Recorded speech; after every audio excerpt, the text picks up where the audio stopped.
Oi, a palavra da reflexão do dia de hoje, ela fala sobre Jó.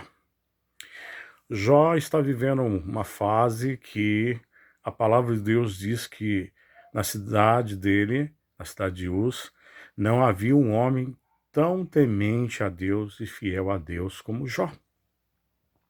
Mas ela não para por aí.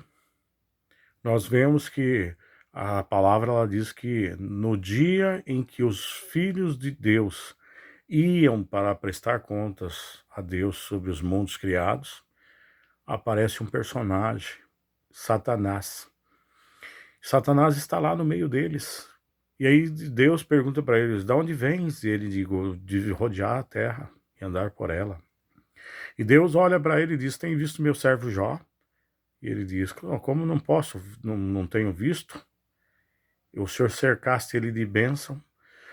Deus estava chamando a atenção para o universo naquela reunião, que após o pecado, após a queda do homem, que havia um homem nascido, não na nação eleita dele, mas um homem estrangeiro que era temente e fiel a Deus, obedecia aos mandamentos de Deus, era com os teus, ele acolhia, auxiliava as viúvas, acolhia os forasteiros, ajudava os órfãos.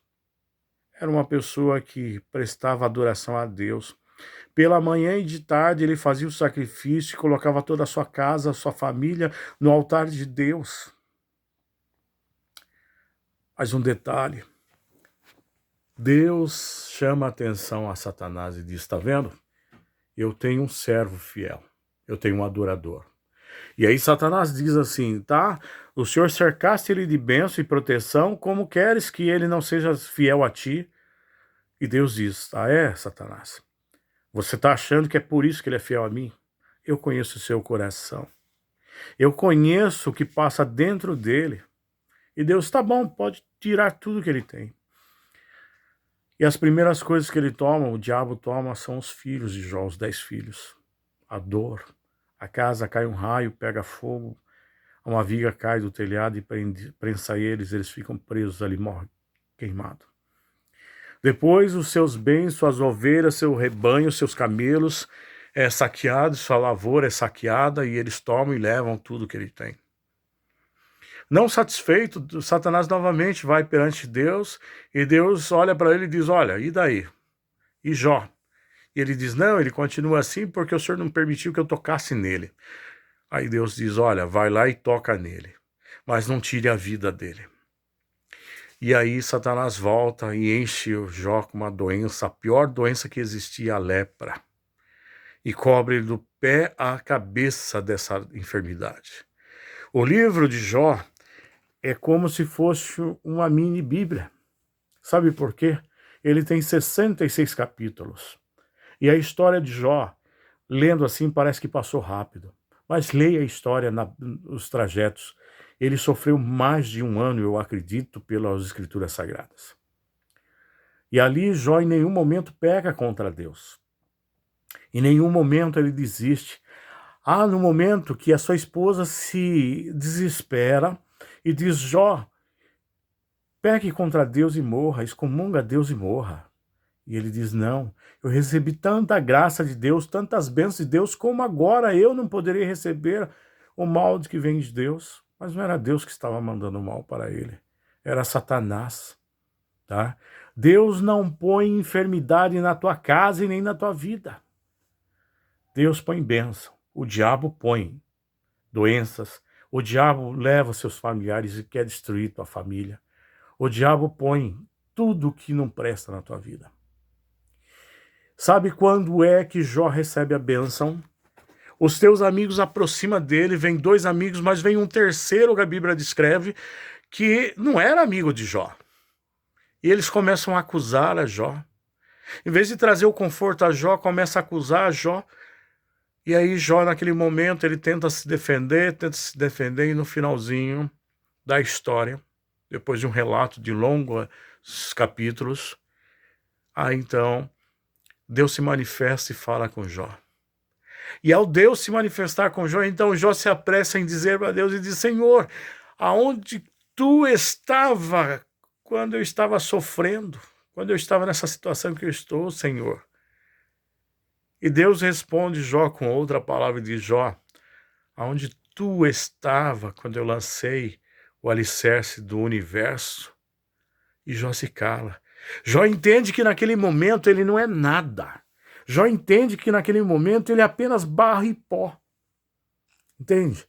Quem é você, quem sou eu para cobrar algo de Deus? Você entende? Estamos nesse mundo só de passagem. Nós não vivemos para esse mundo. Estamos aqui, mas temos que ter a mente e o coração lá no céu. Porque não é aqui que a gente vai viver. Não. Aqui é um tempo curto, é um período curto. O que nós vivemos hoje já estava profetizado. Já estava profetizado nas Escrituras pelos apóstolos, por Jesus Cristo, por profeta Elias. O mundo está se destruindo, se desfazendo. A vida do mundo está se acabando. E eu pergunto para você, sabe essa pandemia? Já era um relato bíblico. Você sabia que na Bíblia fala que 1/3 dos homens morreram na Terra? Pois é, está na Bíblia. Você sabia que isso não é o fim ainda? Há mais provas e pragas que virão sobre a Terra? Pois é. Sabe quem vai sofrer? Todo mundo. Mas aqueles que tiverem a fé em Jesus Cristo, o testemunho de Jesus Cristo, eles ainda que andem pelo meio do fogo, eles têm a certeza que Deus está com ele. Deus é o seu refúgio e fortaleza. E no finalzinho dessa história que estou contando para você, bíblica, Deus diz, olha, eu vou matar seus amigos, mas eu vou dar uma chance. Vá, faça 2 altares para que eu faça o sacrifício. Traga 7 novilhas, traga 7 cordeiros e faça o sacrifício da intercessão por eles, porque senão eu vou matar eles. Um detalhe, Jó não havia sido curado. A palavra de Deus diz que no momento que ele começa a fazer o ritual da oferenda, que simbolizaria o sacrifício de Jesus Cristo nos nossos dias, então começa a transformação. A pele dele se rejuvenesce e ele fica com a pele de bebê. As pessoas começam a chegar e trazer ouro e prata e presentes para Jó. Deus concede novamente a sua esposa a gerar filhos e dá mais 10 filhos a Jó. E Jó viveu até os seus últimos dias e viu seus netos e bisnetos, a palavra de Deus diz. Mas a vida dele ainda não foi fácil. Você acha ele sendo pai, ele esqueceu, você sendo mãe, você esqueceria seus 10 filhos? Seus filhos que perderam, mesmo Deus retribuindo. Mas sabe, o maior prêmio que será para Jó vai ser naquele dia da ressurreição, em que Jesus aparecerá nas nuvens dos céus. Os salvos serão transladados juntamente com Jesus Cristo, e os mortos serão ressuscitados. E a palavra de Deus em Apocalipse diz que sobre o mar de vidro haverá uma grande multidão, que olho algum já viu, milhões e milhares de seres ali salvos, de gerações e gerações, desde o povo diluviano, e no meio deles sabe quem vai estar? Adão, Eva, Jó. E Jó ali se encontra então, e Deus chama Jó e diz, Jó, você lembra dos seus 10 filhos? Está aqui seus 10 filhos. Você lembra dos outros 10 filhos que morreram naquele incêndio? Está aqui. E aí Jó vai chorar e agradecer a Deus e louvar a Deus, porque ele tem um motivo maior para louvar agora. Porque agora não são só 10 filhos, são os 20 filhos que Deus devolveu a ele. Você entende a bênção no céu? Você entende que Deus quer para você? Ele quer uma vida próspera, ele quer uma vida abençoada, não nesse mundo. Esse mundo é passageiro. Esse mundo você vai ter perdas, você vai morrer, pessoas da sua família vão perder a vida. Mas pode, como diz o apóstolo, posso morrer para esse mundo. Podem matar o meu corpo, mas não podem tirar de dentro de mim o que é a esperança da fé em Jesus Cristo. É isso que Jesus quer. Sabe, os discípulos de Jesus Cristo, todos morreram. Ninguém está vivo. E outros, o único de causas naturais foi João. Mesmo assim, foi jogado no azeite. Sabe, os demais, todos morreram perseguidos, decapitados, queimados, torturados. Sabe, a palavra de Deus diz, por amor a mim, vós sereis perseguidos, açoitados, a vossa casa vos perseguirão, porque ninguém estará em paz nesse mundo. Mas a promessa de Deus diz lá no céu, eu lhe enxugarei dos seus olhos toda lágrima, não haverá morte, nem dor, nem pranto, nem sofrimento algum, porque todas essas coisas já são passadas, sabe? Vi novo céu, nova terra, eis que as primeiras coisas já se passaram, e aqui tudo em paz, tranquilo. Há um escrito pela irmã Ellen White, a profetisa, ela diz assim, que ela teve uma visão do céu, e ela viu o mar de vidro, como diz o Apocalipse, e no meio dessa multidão havia um homem que se destacava de todos eles. Sabe quem era esse homem? Esse homem era, sabe quem? Era Adão. A palavra diz que Deus coroou um por um dos seus filhos que ali estavam salvos. Quando chegou a vez de Adão, ele agachou, colocou a coroa aos pés do Senhor Jesus Cristo. O Senhor Jesus Cristo abaixa, pega a coroa novamente e põe sobre a cabeça de Adão. Aí Adão novamente vai se curvar e vai pôr a coroa, porque ele não aceita. Ele sabe que por ele que veio o pecado.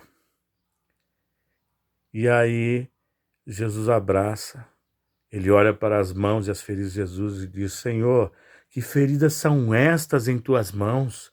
E Jesus dirá, as feridas que ganhei na casa de amigos meus. Nesse momento, Jesus olha para ele, põe a coroa e diz, Adão, para. Olha para trás. E ele olha e a visão dele alcança até o último homem e vê uma grande multidão parecendo um monte de formiga. E Deus diz, sabe quem são esses homens? E Adão olha para Jesus e diz, não sei, Senhor. Ele diz, você foi o primeiro Adão. Eu sou o segundo Adão.